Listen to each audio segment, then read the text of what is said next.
السلام علیکم ورحمۃ اللہ وبرکاتہ الحمد للہ رب العالمین والصلاة والسلام علی رسول کریم وعلی آلہ واصحابہ اجمعین اما بعد۔ میں سب سے پہلے اللہ سبحانہ و تعالیٰ کا شکر بجا لاتا ہوں، بے پایہ درود و سلامتی ہو محمد مصطفیٰ صلی اللہ علیہ وسلم پر، آپ کے صحابہ کرام پر، آپ کے آل بیت پر اور قیامت تک آنے والے سارے مسلمین پر، مومنین پر۔ میں اللہ سبحانہ تعالیٰ سے دعا کرتا ہوں کہ اللہ سبحانہ و تعالیٰ ہمیں سچا علم پوری دنیا میں عام کرنے کے اللہ تعالیٰ ہمیں توفیق عطا فرمائے۔ تو جیسا کہ آپ جانتے ہیں کہ عید الفطر سے عید الاضحیٰ تک تقریباً 8 ہفتے کا یہ پروگرام الحمدللہ جاری اور ساری ہے، اور ہر ہفتے میں 3 قسم کے پروگرام پیش کیے جائیں گے انشاءاللہ۔ جیسے آپ کو اس سے پہلے بتایا گیا ہے کہ اس سے پہلے حدیث اور عربک گرامر پیش کیا گیا تھا، اور آج جو ہے آپ کے سامنے فقہی مسائل، اور پھر ہفتے کے دن انشاءاللہ تفسیر سے متعلق انفارمیشن دی جائے گی انشاءاللہ۔ تو آج جو فقہی مسائل بیان کرنے کا جو ہمارا طریقہ کار ہے، اس میں یہ ہے کہ کتاب مقرر کی گئی ہے کتاب الطہارہ، تو انشاءاللہ شیخ پڑھیں گے، اور جو بھی مرد حضرات ہیں وہ بھی پڑھ سکتے ہیں، خواتین جو ہے سن سکتے ہیں، نوٹس بنا سکتے ہیں انشاءاللہ۔ معدد خواتین کے لیے میں کبھی الگ سے بھی ایک سیشن لوں گا انشاءاللہ، جہاں پر ان کے مسائل کا ہم جواب دیں گے انشاءاللہ، لیکن گروپ میں کوشش کریں گے کہ ہم مرد حضرات ہی کی گفتگو سنیں، تاکہ خواتین کے لیے مکمل جو ہے پردے کا اہتمام رہے، ان کی آوازیں نہ آئیں، تاکہ بعد میں جب ریکارڈنگ ہو تو پھر مرد حضرات بھی اس کو سنیں گے تو ان کو کوئی جو ہے بے چینی نہ ہو کہ بھئی اس میں خواتین کی آواز کیوں آ گئی۔ تو اس طرح سے بہت سارے خواتین بھی پسند نہیں کرتے کہ ان کی آواز کو ریکارڈ کیا جائے، اور اسی طرح شرعی اعتبار سے ہم کو کوشش یہ کرنا ہے کہ پردے کا لحاظ کرتے ہوئے بلا ضرورت جو ہے خواتین کی آواز کو ریکارڈ نہیں کیا جائے۔ تو اس کے پیش نظر جو ہے میں ہمیشہ کوشش کرتا ہوں، ابھارتا ہوں کہ مرد حضرات آئیں اور پڑھیں۔ تو اس لیے خواتین کو کبھی دا خاطر نہیں ہونا چاہیے کہ ہم کو موقع نہیں دے رہے شیخ، ایسی بات نہیں ہے۔ آپ کا جذبہ کو ہم سلام کرتے ہیں، اس کی قدر کرتے ہیں۔ آپ اپنے اچھے نوٹس بنائیے، اور ماشاءاللہ اکثر معدد خواتین جو ہے آگے آگے رہتے ہیں۔ تو اس کا طریقہ کار میں نے یہ اپنا ہے کہ ایک بک میں نے لکھی ہے کتاب الطہارہ، جو تقریباً 5 جلدوں میں 4 جلدیں الحمدللہ شائع ہو چکی ہیں رمضان مبارک میں۔ تو آج ہم پہلی جلد میں سے پڑھیں گے انواع النجاسات۔ تو ہمارے ساتھ شیخ جی نصیر شیخ، الدین بسم جامعی اللہ۔ حفظہ اللہ جڑے ہوئے ہیں، اور شیخ جو ہے وہاں پر جب تک ان کی نماز کا ٹائم نہیں آئے گا وہ پڑھتے رہیں گے۔ اس کے بعد اگر کوئی دوسرے یہاں پر مرد حضرات موجود ہیں تو وہ آگے بڑھ کر کنٹینیو کر سکتے ہیں، ان کیس اگر طہارت کے مسائل ختم نہ ہوئے۔ تو آئیے ہم اپنا ٹائم جو ہے یوٹیلائز کرتے ہوئے، قیمتی ٹائم کو استعمال کرتے ہوئے آگے بڑھتے ہیں۔ پہلا ہمارا سبق ہے انواع النجاسات۔ تو میں شیخ جی شیخ، نصیر الدین جامعی حفظہ اللہ سے گزارش کرتا ہوں کہ وہ ہیڈنگ پڑھے، اور اس کی جی شیخ، تشریح جو ہے نا میں کروں گا انشاءاللہ۔ جی شیخ، اور جگہ جی شیخ، جگہ پر آپ کو کچھ عبارتیں پڑھنے کے لیے بھی میں کہوں گا، تو آپ وہ بھی پڑھیں تاکہ لوگوں کو ٹھیک ہے واضح۔ یوٹیوب پر بھی ریکارڈ کر رہا ہوں، اور یہ ٹھیک ہے، زوم پر بھی جو ہے اسکرین ریکارڈ ہو رہی ہے یہاں پر۔ تو انشاءاللہ الحمد اس للہ۔ سے فائدہ ہوگا کہ بعد میں لوگ آسانی سے آپ کی آواز سن سن کر فالو کریں گے۔ بس اس میں پہلا اور دوسرا جو نقطہ ہے نا، وہ نمبرنگ اس میں مس ہے، بعد میں پرنٹ میں بعد میں پھر اس کا کریکشن کر لوں گا، لیکن آپ پڑھ سکتے ہیں نمبر 1 نمبر 2، اس کا برابر ترتیب سے نمبرات موجود ہیں۔ بسم اللہ جی شریف۔ سر، بسم اللہ۔ الحمد للہ والصلاة والسلام علی رسول اللہ، اما بعد۔ اللہ تعالیٰ اپنا رحم و کرم اور اپنی مغفرت نازل فرمائے ہمارے شیخ محترم ارشد بشیر مدنی حفظہ اللہ، جو ہمارے اس کورس کے استاد ہیں، اور ہمارے قارئین اور سامعین اور سامعات سب پر، اور اللہ تعالیٰ ہم سب کو نفع بخش العطا فرمائے۔ انواع النجاسات، نجس چیزوں کی قسمیں اور ان کی پہچان۔ جی ہاں ماشاء اللہ۔ دیکھیے شیخ نے ابھی جو جملہ کہا ہے انواع النجاسات، یعنی کہ طہارت میں 2 بڑے اہم حصے ہیں۔ ایک کو جو ہے ہم کہتے ہیں ازالہ نجاست، اور دوسرے کا نام ہے رفع حدث۔ تو یہ 5 جو جلدوں میں اتنے ڈیٹیل میں گفتگو کرنے کی وجہ یہ ہے کہ ازالہ نجاست، تو اس میں کیا ہوتا ہے، جیسے جسم پر اگر کوئی گندگی لگ گئی تو صاف کرنا، یہ الگ مسئلہ ہے۔ دوسرا یہ ہے کہ اگر کوئی آدمی پیشاب کرے اور اسی طرح جو ہے ٹوائلٹ سے یا پاخانہ سے فارغ ہو، تو ایسے وقت پر ہم کیا کہتے ہیں کہ بھئی آپ کو وضو کرنا پڑے گا۔ تو یہ دونوں میں کیا فرق ہے؟ ایک ہے پانی سے آپ نے گندگی، ہاتھ پر گندگی لگی، آپ نے گندگی صاف کر دی، تو ازالہ نجاست اس کو کہتے ہیں۔ لیکن جب آپ وضو کرتے ہیں، غسل کرتے ہیں، اس کو رفع حدث کہتے ہیں۔ اس کا مطلب طہارت کی دو بڑی قسمیں ہیں، تو پہلی جلد اور دوسری جلد، پہلا والیوم اور دوسرا والیوم ازالہ نجاست سے متعلق ہے، اور تیسرا، چوتھا اور پانچواں والیوم جو ہے حدث اصغر، حدث اکبر، یعنی وضو، غسل، جنوبی، حیض، استحاضہ، یہ جو سارے مسائل ہیں یہ تیسری، چوتھی، پانچویں جلد میں ہے۔ تو ہم انشاءاللہ لگاتار 2 جلدوں میں یہ پڑھیں گے کہ نجاست کو کیسے دور کرے۔ تو سب سے پہلے نجاست ہوتی کیا ہے؟ تو کتنے قسم کی نجاست کا ذکر کیا گیا ہے قرآن اور صحیح حدیث میں؟ آئیے نمبر ترتیب سے پڑھتے ہیں۔ نمبر 1، آدمی کا۔ جی سر۔ جی آدمی کا پیشاب و پاخانہ۔ حدیث حدیث انس رضی اللہ عنہ۔ عربی پڑھوں یا صرف ترجمہ شیخ؟ ترجمہ پڑھ دی۔ سیدنا انس رضی اللہ تعالیٰ عنہ سے روایت ہے کہ ایک دیہاتی مسجد میں پیشاب کرنے لگا، لوگ اس کو مارنے یا ہٹانے کے لیے اٹھے۔ رسول اللہ صلی اللہ علیہ وسلم نے فرمایا، اس کا پیشاب مت روکو۔ جب وہ پیشاب کر چکا تو آپ صلی اللہ علیہ وسلم نے ایک ڈول پانی کا منگوایا اور اس پر ڈال دیا۔ صحیح مسلم۔ طہارت کے احکام و مسائل، باب پیشاب یا نجاست وغیرہ اگر مسجد میں پائی جائیں تو ان کے دھونے کے وجوب، اور زمین پانی سے پاک ہو جاتی ہے اور اس کو کھودنے کی ضرورت نہیں۔ حدیث نمبر 284۔ تو شیخ محترم، میں ایسا کرتا ہوں کہ آپ جو ہے ہیڈنگ پڑھیے، اس کے اندر کا اگر ہم ڈیٹیل میں پڑھیں گے تو شاید ہم پورے بہت سارے مسئلے کور نہیں کر پائیں گے۔ جن کو تفصیل چاہیے وہ حدیث پڑھ سکتے ہیں، کتاب موجود ہے تو وہ جی، حدیث پڑھ سکتے ہیں، اس کا ترجمہ پڑھ سکتے ہیں۔ میں خلاصہ دے دیتا ہوں کہ اس میں راج بہت مسئلہ اچھا، کیا ہے یا علماء کے کیا کیا قول ہے، بتا دیتا ہوں۔ تو ٹھیک۔ آپ ہیڈنگ پڑھیے اور جہاں ضرورت پڑے میں آپ کو بتاؤں گا کہ وہاں پڑھنا ہے۔ جی انشاءاللہ۔ جی، نمبر 2، خون کا حکم۔ ہاں، یہاں پر خون سے مراد ہے حیض کا خون، یعنی کہ حیض کا خون بھی نجس شمار کیا ہے علماء کرام نے۔ تو اس کی دلیل تو یہ تو حدیث ہے جو کتاب میں ہے، اور ایک بھی حدیث وہ ہے کہ عائشہ، جیسا کہ امہات المومن کہتی ہیں کہ ہم جو ہے اس کو کھرچ کھرچ کر نکالتے تھے، جو حیض والا خون ہے اس سے بھی دلیل ملتی ہے۔ نمبر 3، تو نجس کی جی، پہچان ہو رہی ہے آپ کو۔ نجس کس کو کہتے ہیں اور کس کو نہیں کہتے، یہ معلوم ہونا بہت ضروری ہے۔ بعض اوقات ہم اپنے طور پر جو ہے نجس سمجھ جاتے ہیں، جبکہ اسلامی اعتبار سے وہ نجس میں نہیں آتا۔ بعض اوقات نجس ہم نہیں کہتے لیکن اسلامی اعتبار سے وہ نجس میں آتا ہے۔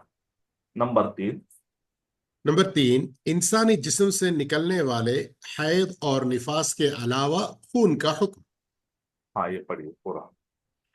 کیا انسان یا جانور کا بہتا خون ناپاک ہے؟ اگر انسان کے جسم سے خون بہہ جائے یا کسی حلال جانور کے خون سے انسان آلودہ ہو جائے، ان دونوں حالات میں وضو نہیں ٹوٹتا اور نہ ہی نماز فاسد یا باطل ہوتی ہے، کیونکہ یہ اس کے نجس ہونے کی واضح دلیل نہیں۔ البتہ اس کے برعکس اس کے پاک ہونے کی دلیل موجود ہے، جیسا کہ ایک صحابی نے نماز جاری رکھی جبکہ ان کے جسم سے خون جاری تھا۔ ہاں، تو یہ بہت مشہور مسئلہ ہے کہ لوگ یہ سمجھتے ہیں کہ بھئی میری نماز میں جو ہے خون نکل گیا تھا، اس لیے وہ لوگ نماز توڑ کر جاتے ہیں، وضو بناتے ہیں، کہتے ہیں بھئی میرا وضو ٹوٹ گیا۔ لیکن ہم کو اس کے برعکس دلیل ملتی ہے کہ ایک صحابی نماز پڑھ رہے تھے اور ایک دشمن نے آ کر تیر سے جب حملہ کیا تو فوارے کے مانند جو خون جاری تھا، اس کے باوجود بھی انہوں نے نماز جاری رکھی۔ اسی لیے جو ہے مولانا ابوالکلام آزاد رحمۃ اللہ علیہ نے بھی اس مسئلے پر کافی ڈیٹیل میں فرمایا کہ امام احمد بن حنبل رحمۃ اللہ علیہ پر بھی جب کوڑے مارے جاتے تھے تو خون نکلتا تھا تو وہ بھی نماز پڑھے تھے، اور اسی طرح یہ صحابی نے نماز پڑھی تھی۔ تو کہا کہ دجلہ اور فرات کے پانی سے بھی اگر تم نے وضو کیا ہے اور سمجھتے ہیں کہ آپ بہت پاک ہیں، تو یہ خون جسم سے نکلنے کے باوجود یہ نماز وہ بھی جو ہے ٹوٹتی نہیں ہے، اس کو آپ پاک ہی سمجھیں، اس سے وضو نہیں ٹوٹتا ہے۔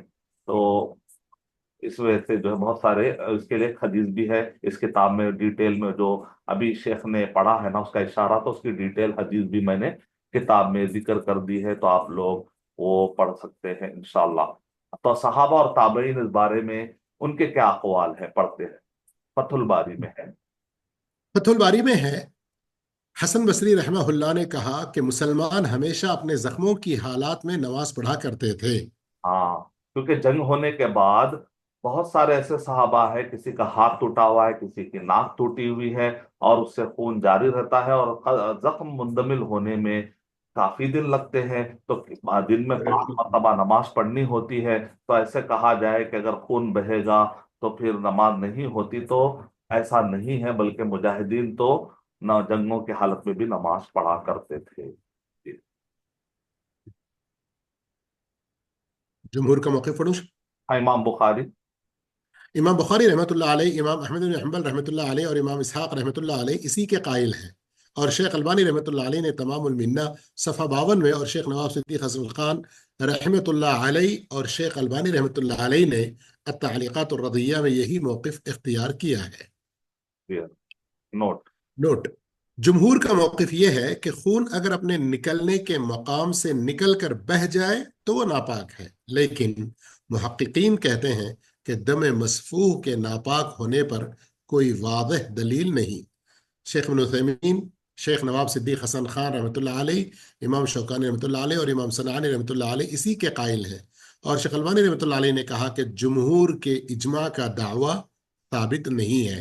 ہاں، جمہور کے دلائل حاشیہ میں ملازم اس ہوں۔ بات کے لیے کہا کہ اجماع ہے، کیونکہ جمہور کا مسلک یہ ہے، تو کثیر کتابوں میں یہ موجود ہونے کی وجہ سے بعد نے اجماع کا دعویٰ کیا، لیکن شیخ البانی رحمۃ اللہ علیہ نے تفصیل سے اس بارے میں جواب دیتے ہوئے کہا کہ اجماع کا دعویٰ ثابت نہیں ہے۔ تو اگر کوئی اس بارے میں مقالہ پڑھنا چاہے تو ڈیٹیل میں پورے دلائل کے ساتھ ایک مقالہ موجود ہے اسی کتاب میں، تو ہم آگے بڑھتے ہیں، وہ مقالے سے اس میں تفصیل سے جو پڑھنا چاہتے ہو کتاب میں پڑھ سکتے ہیں انشاءاللہ۔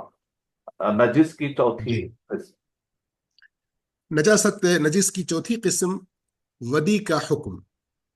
ودی وہ لطیف، پتلا اور لیس دار سیال مادہ جو پیشاب کے فوراً بعد یا کبھی پہلے خارج ہوتا ہے، اور ودی کی وجہ سے غسل نہیں بلکہ وضو واجب ہوتا ہے۔ جی ہاں، ودی کو بھی علماء کرام نے نجس شمار اس لیے کیا کیونکہ وہ پیشاب ہے، کیونکہ پیشاب نجس ہے، تو چونکہ وہ اسی کا حصہ ہے، تو اس وجہ سے اس کو ودی کو، تو ودی کیا ہوتا ہے، کبھی پیشاب سے پہلے یا کبھی پیشاب کے بعد، جیسے شیرہ ٹپکتا ہے تو بالکل اسی طریقے سے لیس دار سیال ایک مادہ، کبھی کبھی کسی کو زیادہ کسی کو کم، بعض اوقات یہ آتا ہے، نظر آتا ہے، تو اس کو ودی کہتے ہیں۔ پانچواں۔ نمبر 5، نجاست کی پانچویں قسم، مدی کا حکم۔ گاڑھا، سفید، پتلا، چپکنے والا وہ مادہ جو جماع سے پہلے مداعبت یا جماع کے تصور یا ارادے سے بغیر شہوت نکلتا ہے، اور بعض اوقات اس کے نکلنے کا احساس نہیں ہوتا، اس کی وجہ سے غسل نہیں بلکہ وضو واجب ہوتا ہے، اور ایسا شخص اپنی شرمگاہ دھو کر وضو بنا لے تو کافی ہے، اور اگر وسوسے کی بیماری کا شکار ہو تو وسوسے کو دور کرنے کے لیے کچھ پانی لے کر کپڑوں کے اوپر سے شرمگاہ پر چھڑک لے۔ جی ہاں، تو مزید جو ہوتا ہے اس کی وجہ سے غسل واجب نہیں ہوتا بلکہ وضو واجب ہوتا ہے۔ انواع نجاست میں ایک نجاسات کی قسمیں، انواع نجاسات، امام شوکانی رحمۃ اللہ علیہ کا قول۔ پڑھ لیں گے، آئیے، امام شوکانی رحمۃ اللہ علیہ نے بہت اچھا اصول دیا ہے، اصول پڑھ لینے سے بعض اوقات بہت مسئلے حل کرنا آپ کے لیے آسان ہو جاتا ہے۔ جی۔ نجاست کے متعلق امام شوکانی رحمۃ اللہ علیہ نے بہت مفید قاعدہ بیان فرمایا ہے۔ براءت اصلیہ کے قاعدے سے متعلق ہر چیز اصل میں طاہر ہے۔ جو شخص کسی چیز کو نجس بتلاتا ہے اس سے دلیل کا مطالبہ کیا جائے گا۔ اگر اس کے نجس ہونے کی دلیل مل جائے، جیسے انسان کے پیشاب، پاخانہ اور لید کے نجس ہونے کی دلیل موجود ہے، تو یہ چیز نجس ہوگی۔ اگر وہ دلیل پیش کرنے سے عاجز ہو یا وہ کوئی ٹھوس دلیل نہ پیش کر سکے، نہ لا سکے، تو ہم پر واجب ہے کہ اس براءت اصلیہ کے قاعدے سے اس کو پاک و طاہر تسلیم کریں۔ یہ چھٹویں قسم نجاست۔ نجاست کی چھٹی قسم وہ حلال جانور جس کو شرعی طریقے سے ذبح نہ کیا گیا ہو، یعنی وہ حلال جانور جو اوپر سے گر کر یا دیوار وغیرہ سے دب کر یا غیر شرعی طریقے پر مار دینے سے مر گیا، اس کے گوشت اور چمڑے کا کیا حکم ہے؟ جواب: ایسا جانور نجس ہے اور اس کی جلد یعنی چمڑا بھی نجس ہے، البتہ جلد چمڑا دباغت کے بعد پاک ہو جاتا ہے۔ ہاں، تو یہ ایک اہم مسئلہ ہے کہ جب یہ نجس ہے تو پھر چمڑے کو کیوں استعمال کریں گے ہم؟ جیسے چمڑوں سے بیلٹ بنائے جاتے ہیں، پرس بنائے جاتے ہیں، تو اس کے لیے ہمیں ڈائریکٹ دلیل ملتی ہے کہ ایوما احاب دوبغا فقط طہور، جیسے مشہور کلمات ہے، ادھر بھی ہے اذا دوبغ الاحاب فقط طہور، تو اس سے استدلال کرتے ہوئے علماء کرام نے کہا کہ دباغت دینے سے، تو دباغت یا دباغت، جیسے وہ آپ نے دیکھا ہوگا ٹینریز میں جب چنئی جاتے ہیں آپ یا ان مقامات میں کلکتہ، تو وہاں پر جو ہے نمک کے پانی سے اور اس طرح مختلف طریقے سے جو چمڑے کو دھو کر صاف کیا جاتا ہے، تو اس کو کہتے ہیں دباغت، اس کو رنگنا بھی کہتے ہیں۔ تو ایک مخصوص طریقہ ہے جو اس کے ماہرین جانتے ہیں، تو اس کے بعد وہ پاک ہو جاتا ہے۔ تو گوشت حرام ہے، لیکن چمڑے کو ابھی بھی استعمال کرنے کے لیے ایک شرط یہ ہے کہ اس کو اگر دباغت نہیں دیا جائے گا تو اس کو شن کہتے ہیں، لیکن اگر دباغت دے دیا جائے تو پھر اس کے بعد آپ اس کو استعمال کر سکتے ہیں۔ ہاں، ساتواں پوائنٹ۔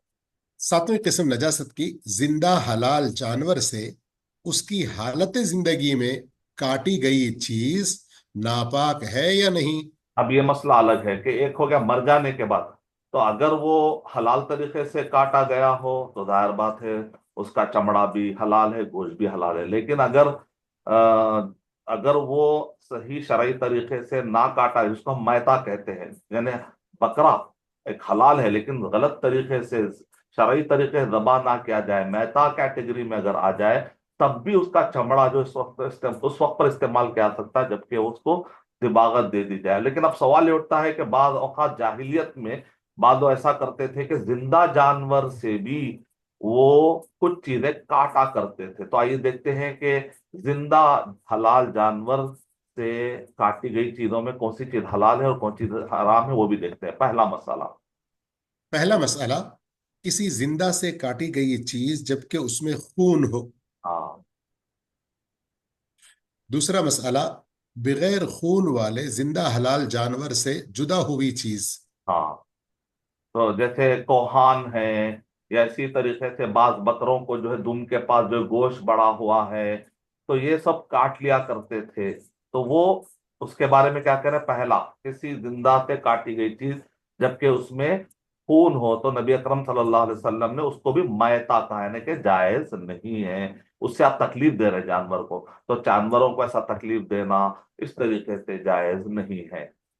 دوسرا، اب جس میں خون نہ ہو، جیسے بال ہے، ہاتھی کے دانت ہے، یا اسی طریقے سے جو ہے سینگ ہے، تو آئیے دیکھتے ہیں اس کے بارے میں کیا حکم ہے۔ آٹھواں نقطہ۔ آٹھواں، مردار جانور کی کھال کے علاوہ اجزاء کا حکم۔ دوسرا مسئلہ، بغیر خون والے زندہ حلال جانور سے جدا ہوئی چیز۔ مردار کی کھال کے ماں سوا اس کی ہڈی، بال، سینگ، ناخون، اس پر لگی گندگی صاف کرنے کے بعد پاک ہے، کیوں کہ ان کے نجس ہونے کی دلیل نہیں۔ ہاں، امام زہری رحمۃ اللہ علیہ کا کیونکہ موقف۔ حدیث آ گئی، یہاں پر کوئی حدیث موجود نہیں ہے، تو لہذا اصل پر امام شوکانی رحمت اللہ علیہ نے کیا فرمایا؟ اصل یہ ہے کہ وہ حلال ہے جب تک کہ نجس کی دلیل نہ آ جائے۔ تو یہ فائدہ ہے اصول جاننے کا۔ امام زہری رحمت اللہ علیہ کا قول بھی ہمیں ملتا ہے، تو اب ذرا اطمینان بھی ہو گیا کہ ہم کو خیر القرون سے ہمیں دلیل بھی مل رہی ہے، جی، اور وہ نسبت کر رہے ہیں صحابہ کی طرف۔ جی۔ امام زہری رحمۃ اللہ علیہ کا موقف، سلف ہاتھی کی ہڈیوں کا استعمال کرتے تھے۔ امام بخاری رحمت اللہ علیہ نے اس کو تعلیقاً یعنی بغیر سند کے ذکر کیا ہے، لیکن وہ آتھینٹک ہے، بعد میں اس کی تحقیق